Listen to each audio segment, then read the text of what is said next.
Bonjour, comment ils vont? Est-ce que je vous ai déjà parlé des voitures en kit? L'Angleterre est une grande nation d'automobiles. En fait, ce qu'il faut savoir, c'est qu'en termes d'automobile, les Anglais sont complètement fous. Ils sont pas que fous en automobile, ils sont aussi fous en cuisine, par exemple, où c'est la plupart du temps dégueulasse, mais rassurez-vous, la voiture, franchement, ils savent faire. Et une autre particularité des Anglais, c'est qu'ils font des voitures en kit.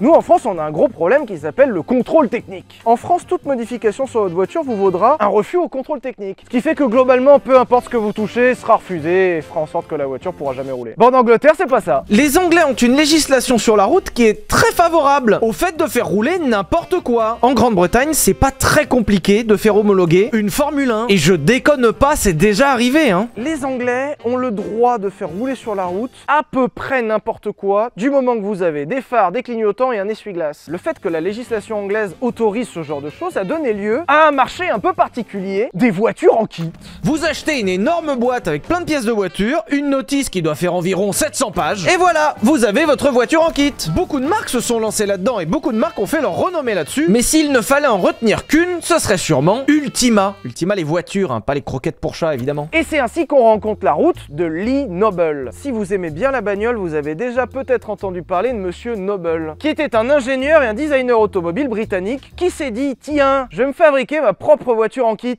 Alors ouais, je vous ai déjà expliqué 2000 fois pourquoi c'était une très mauvaise idée de fabriquer ses propres voitures, mais il l'a fait quand même, les Anglais. Monsieur Noble a commencé à assembler la voiture de ses rêves lui-même et il l'a appelée très modestement Ultima. Monsieur Noble va assembler sa propre voiture destinée à la piste. Et Monsieur Noble adore le concept des voitures du Mans. Vous savez, ces voitures qui sont globalement des Formule 1 avec une carrosserie en fibre. Monsieur Noble finira par vendre la marque Ultima, qui sera rachetée par deux autres Anglais complètement fous et qui vont commencer à se dire « Tiens donc, comment qu'on peut faire parler de nous avec notre voiture ?» Nos deux nouveaux propriétaires anglais ont commencé à se dire que 1. Ça serait vachement drôle d'y mettre un V8 dedans, et 2. Ça serait vachement drôle d'en faire la voiture la plus rapide du monde. Ouais, je vous ai dit, ces Anglais, hein. Alors, c'est vrai qu'en termes de communication, c'était assez simple finalement. En fait, quand tu veux faire parler de toi en bagnole, tu fais juste un truc super rapide et c'est bon. Ultima va prendre très vite un peu de notoriété, et la voiture qui passera Ultima à la postérité, c'est celle-ci, la Ultima GTR.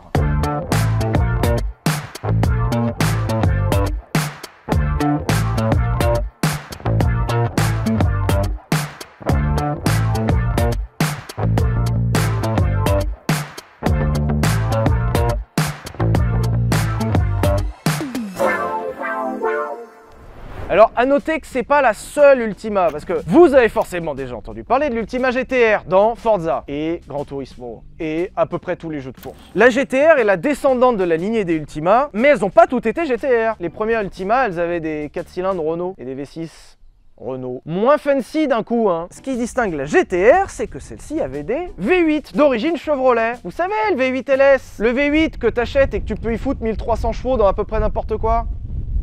Ultima va commencer un partenariat de fourniture de moteurs. Parce que je sais pas si je vous l'avais dit, mais quand on fabrique sa voiture, c'est super chouette, hein. Mais il faut quand même trouver des moteurs à mettre dedans. Ultima a proposé le projet à Chevrolet qui a accepté. C'est pour ça que ces voitures ont des V8 LS, de Corvette. Dans un machin qui fait 950 kg. L'idée qu'a eu Lee Noble à travers Ultima, c'était de faire des voitures dédiées à la piste. Mais le truc un peu fun parce qu'il était anglais, c'était de l'homologuer. C'est pour ça que ces voitures sont des voitures de course homologuées pour la route. C'est-à-dire que là, techniquement, si on met des plaques sur cette voiture, on peut partir sur la route. Bon, faut qu'on remette des phares, qu'on remette des clignotants, qu'il fasse passer un contrôle technique, et après 6 mois de bagarre avec l'assurance pour faire en sorte que ça roule sur la route. Mais je vous assure que ça peut le faire. C'est pour ça que sur cette voiture, on retrouvera principalement des éléments de voiture de course. Par exemple, sur les voitures avec un moteur arrière, en général, on essaye de mettre un coffre à l'avant. Bon, si vous regardez bien, on voit la parenté de la voiture avec la course à la forme de la voiture. Alors, faut se projeter, hein, mais imaginez qu'il n'y a pas trop de carrosserie. Est-ce que ça vous fait pas genre penser à une monoplace? Tu sais, genre une Formule 2, Formule 3. Tu le vois que la carrosserie est là juste pour habiller une monoplace ou pas? Regarde, si, regarde. En fait, quand on fait le tour de la voiture, on se rend compte que c'est juste une voiture de course homologuée pour la route avec des clignotants. Les roues sont aux 4 coins, le moteur est à l'arrière, et comme je viens de vous le dire à l'instant, ces voitures reprennent des bases moteurs Chevrolet. C'est pour ça que là-dessous, on a un V8, 7 litres, un peu plus de 550 chevaux.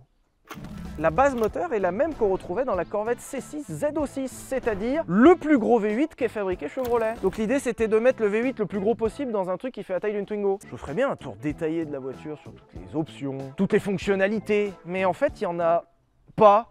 Parce que le concept, c'est vraiment de faire une voiture de course. Un peu d'aéro, des pneus slick et des gros freins. Et un essuie-glace. Tout est dans l'essuie-glace. En fait, d'un côté, je vous aurais bien mieux parlé de l'histoire d'Ultima. De l'autre, regardez dedans à quoi ça ressemble et vous allez comprendre pourquoi il n'y a pas vraiment d'histoire. C'est juste des gens fous. Plus on découvre la voiture ensemble, plus on se rend compte que cette voiture est ce qu'on appelle une supercherie. Vous pouvez sortir l'équivalent d'une Formule 2 sur la route et aller faire vos courses avec. Oui, vous en avez le droit. Dans les faits, c'est juste une voiture de course maquillée. Quand tu vois les pontons sur les côtés gigantesques qui accueillent en fait le châssis, l'arceau par-dessus qui est juste là pour faire en sorte de garder la rigidité et de justifier qu'il y ait un toit, le système d'extincteur absolument partout, la boîte séquentielle, l'écran central qui te donne toutes les infos comme une voiture de course et les 3 boutons qui commandent le klaxon, les clignotants et les phares, c'est pas vraiment une voiture de route, hein. Ça les enfants, c'est ce qu'on appelle du foutage de gueule. Pour vous montrer à quel point la supercherie elle est costaude, une voiture de route doit forcément avoir des ouvrants, c'est-à-dire des vitres qui bougent. Sauf que là, la vitre elle est fixe, même pas du verre de toute façon. Bah ils ont trouvé une astuce. Techniquement c'est ouvrant, hein. Je pense que c'est vraiment ça qu'ils ont dit à l'homologation. Quand le mec il est venu, il a regardé ça et il a dit mais messieurs, enfin, on a dit des ouvrants. Et là il lui a dit bah techniquement ça ouvre, hein. Je peux passer mes doigts à travers. Voilà, ça c'est Ultima ça, hein. C'est les mêmes réglages de rétro que dans une Ford Focus. C'est même pas une blague. Par contre on n'est pas si mal, hein. T'es prêt à perdre tes oreilles ?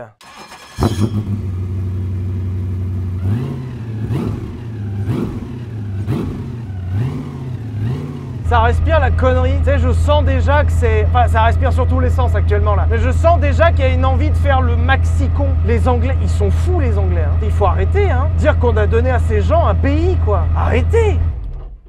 Fred, combien ça coûte? Entre 70 et 100. Ok, je vais appeler la banquière.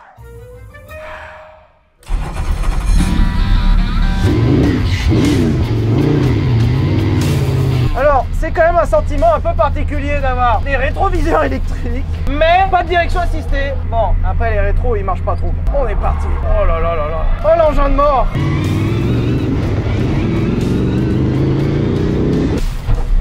Ah, j'allais dire j'ai deux choses, mais maintenant c'est devenu 3, 4, 5. Eh ben c'est pas bien confortable comme engin quand même, hein.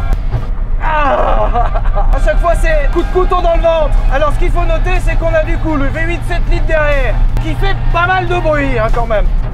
Ah, et on a sur cet exemplaire une boîte séquentielle. C'est comme les boîtes de moto. Quand je tire vers moi ça passe à rapport au dessus, quand je pousse ça par rapport au dessous. L'idée c'est que c'est vraiment le plus efficace qui se fait dans le monde automobile. Il n'y a pas beaucoup mieux quand même, hein. L'espèce de sifflement aigu, ça c'est la boîte de vitesse séquentielle qui a le mérite d'être présente. Là je sais qu'elle marche, je sais que la boîte fonctionne actuellement. Qu'est-ce que je suis censé vous dire de mieux à part que c'est juste un putain de cercueil. Ah, ça les passages de rapport c'est l'équivalent. Vous savez les concours de baffe dans la gueule. C'est vraiment ça. Chaque rapport, c'est une baffe dans la gueule. Alors si vous posiez la question, on a du coup plus de 500 chevaux, 7 litres de cylindrée, pour à peu près 950 kg, ce qui donne un rapport poids-puissance débile. On est équipé en plus de pneus slick et la première impression, qu'est-ce que c'est raide. À aucun moment c'est une voiture de route. Arrêtez de me dire que c'est une voiture de route, c'est du mensonge. Je vous jure que c'est une voiture de route, j'ai un klaxon. Après, là on est actuellement à 80 km/h et ça va correctement, ma foi. En fait d'un côté j'ai envie d'être très content et je sais qu'à un moment je vais me laisser emmener et je vais attaquer. De l'autre, il n'y a rien qui est sécurisant dans cette caisse. Le pare-brise est extrêmement proche, on a des vitres où on voit absolument rien. Je ne suis pas bien installé, soyons honnêtes. La boîte est horrible, l'embrayage est horrible et je sens qu'au moindre millimètre de gaz, je m'envole. Alors je sais pas si vous savez, mais j'ai pas mal conduit de Formule 4, qui est quand même par définition une voiture de course, hein. À côté, c'est une limousine. C'est rare les voitures qui inspirent autant la mort. Là, ça sent la mort, ça sent la charogne. Je sens que je vais vite repasser à l'état de carcasse.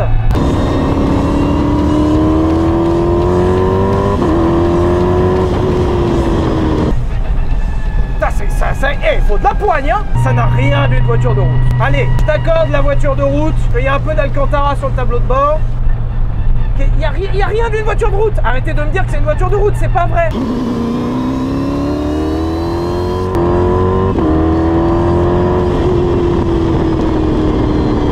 La boîte tire extrêmement court. Je suis assez étonné. Je pensais qu'avec 7 litres de cylindrée, j'avais pas besoin. Mais si, on entend tout. Regarde ça, regarde le volant. Par contre, coup de portière.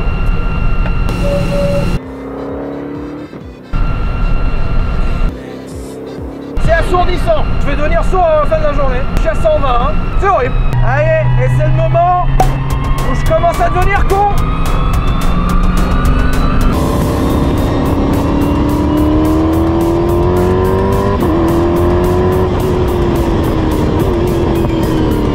Alors évidemment, il n'y a pas d'ABS, pas de SP, pas de traction control. Il n'y a rien. C'est des tubes, un V8, une boîte au milieu et un débile au volant. C'est tout. Si tu sors, c'est que t'as fait une connerie, c'est tout.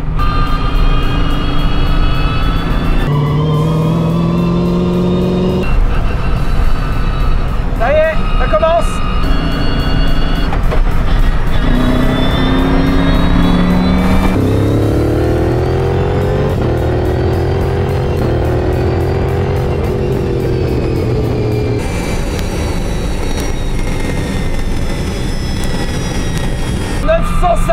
Kilos de douleur. Alors c'est très sain, c'est très fluide. Putain de Dieu de merde. J'ai mis mi-gaz.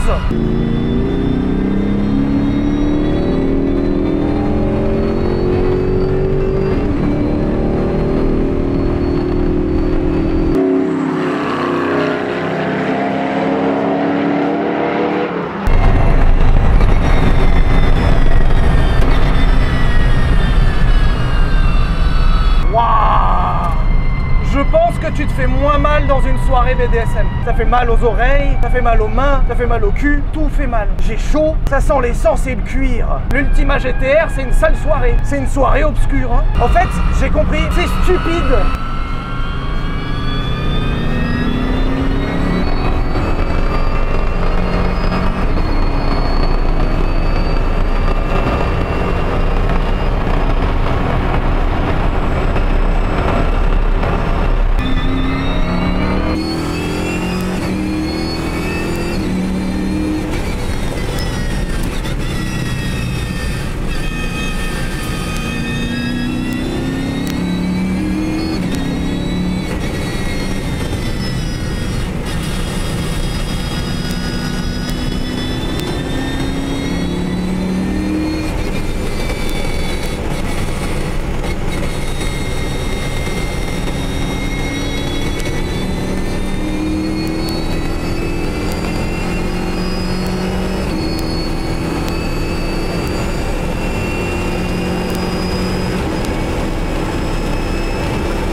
Le seul mot qui me vient à la bouche, je suis désolé, mais c'est navrant de stupidité. Attention, c'est merveilleux, hein. Le châssis est fou, l'aéro est folle, le moteur, il est plein de coupes, c'est un bonheur. La boîte incroyable, c'est étonnamment assez facile à prendre en main. Mais j'ai plus envie de me poser la question, pourquoi? C'est juste que l'odeur de mort dont je vous parlais avant n'est pas partie, elle est toujours là. Tu sais que t'es toujours à la limite, t'es toujours à ça de te tuer, ça sent la mort et c'est génial.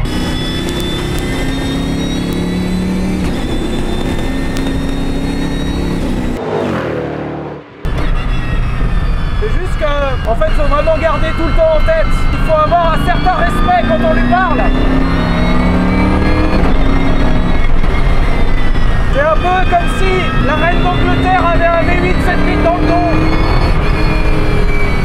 Il faudra quand même lui parler poliment.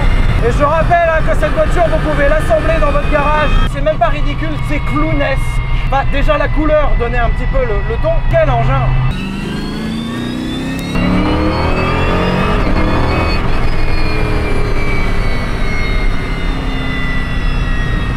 Vous vous demandez pourquoi il n'y a pas de boîte séquentielle sur les voitures de route.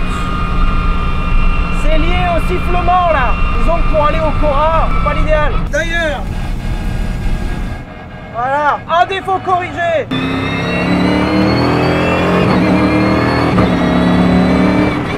T'as quand même des capacités de monoplace dans une voiture avec une plaque d'immatriculation. D'ailleurs, en parlant de monoplace, si vous ne l'aviez pas reconnu, au volant de cette Formule Renault, c'est Charles Milesi, vainqueur aux 24 heures du Mans, entre autres. Petit palmarès. Meilleur que le mien. Après, Est-ce que t'as déjà gagné un Grand Prix Explorer? Ah non. Loser. Demande-lui si lui il a déjà fini 2 fois premier. T'as fini 2 fois premier une fois ou pas? Quoi? 2 fois premier. Quoi? 2 fois. J'entends pas. Ah. Impossible à... Pourtant moi j'entends bien, tu vois. C'est... Ah merde. Ah ouais. Ah bon. Ça devait pas être très important. Mais c'est le moteur. Après, moi je perds, je m'en fous, hein. C'est juste logique. Bah de toute façon, le but c'est de prendre du plaisir. Hein. En fait, je m'en fous, j'ai un klaxon. Bah moi tu vois, regarde, j'ai le grand air. J'ai la clim. Ah mais moi j'ai la clim intégrée dans le casque. C'est-à-dire c'est l'air qui rentre dans mon casque qui me rafraîchit, tu vois. J'ai un casque anti-bruit, Charles. Bah moi j'ai un casque, tout court. Par contre j'ai pas de démarreur. Ha! J'ai gagné. Eh ouais. C'est une chiotte son truc. Moteur de Mégane RS. Pour votre information, Charles a une Formule Renault. Autrefois, elle roulait en catégorie classée. C'est une voiture qui fait un peu plus de 500 kg, un peu plus de 200 chevaux avec un 2 litres turbo de Mégane RS. Parce que pourquoi pas? On est sur une catégorie qui est équivalente à une F3. Il me flingue en poids, il me flingue en aéro, il me flinguera pas sur la puissance. On a tous les deux des pneus slick. S'il a un peu moins de poids, j'ai beaucoup plus de chevaux. Dans les faits, je pense que dans les virages, il va quand même me flinguer. Après, je suis un petit peu con aussi, hein. Ça.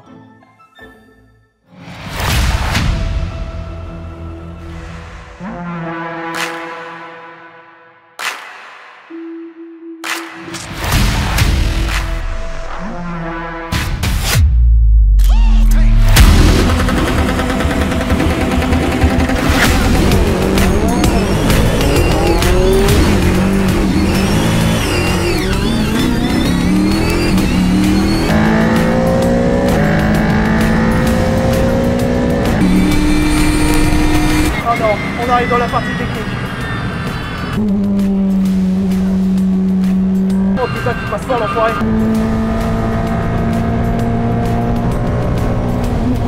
Ah, il passe fort, hein. Voilà. Voilà. Eh, je suis pas si large que ça, hein.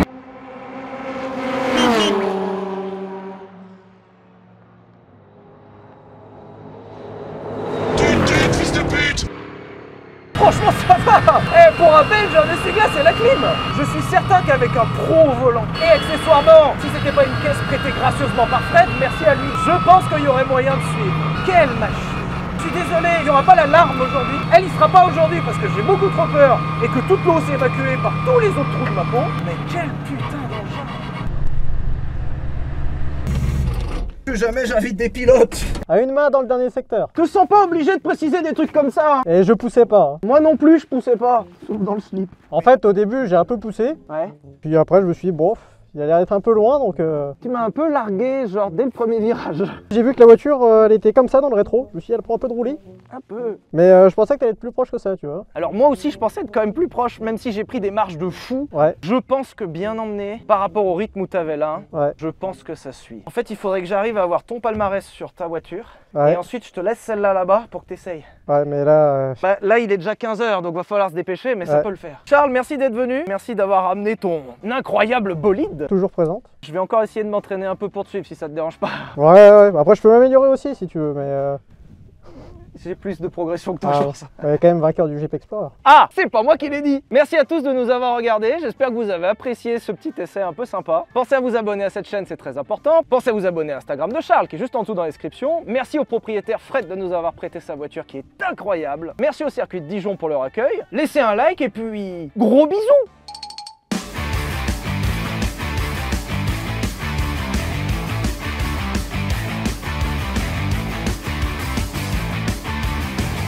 Faut pousser, hein. On aurait fait le tour comme ça avec l'Ultima, je pense que t'aurais gagné. Hein. Oh, t'as rien. Alors, Merde. C'est le moment où tu vas lâcher embrayage, je vais me prendre l'aileron dans le nez. c'est pour ça qu'il faut mieux être deux, en fait. Et ouais, j'y ai pensé.